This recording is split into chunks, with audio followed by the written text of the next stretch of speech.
Now, a spokesperson from the Taliban, you might have heard just before we came to you, has mentioned that Australian troops died in vain. I mean, what do you make of that kind of language?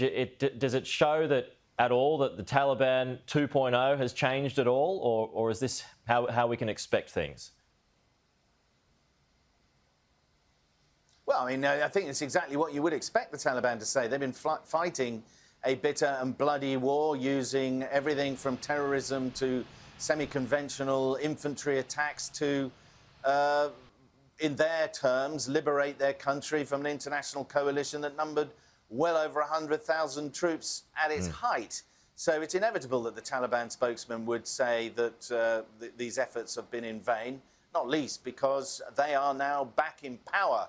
In terms of how that gets interpreted in the future, I think that sort of language would probably be dialed down over the coming weeks as they increasingly try to reach out in terms of trade and aid, which is what they desperately need to get the wheels of the economy turning. You've got 500,000 people there, possibly on the move, internally displaced. 500,000 people, UN fear, may head to the borders.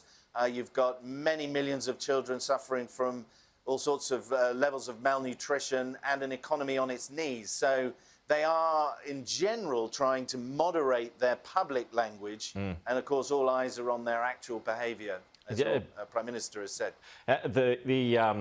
The word from the White House, as you know, yesterday, particularly from President Biden, mentioned that for those that do remain with links to the United States, the US will do everything it can to get them out. Are you that confident that it would be that simple?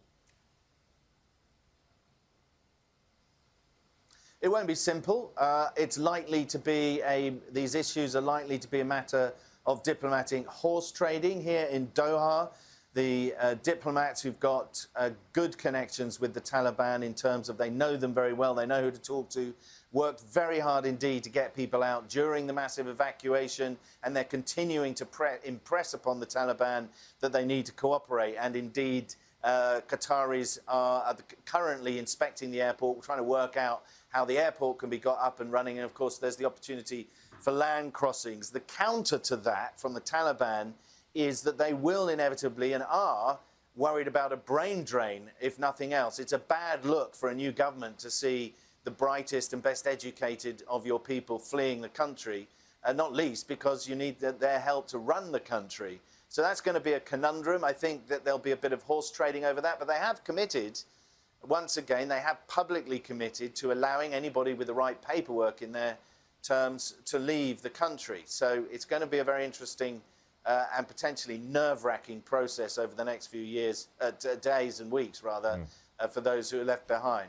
OK. Live from Doha, CNN Senior International Correspondent Sam Kiley. Appreciate your time. Thank you, Sam.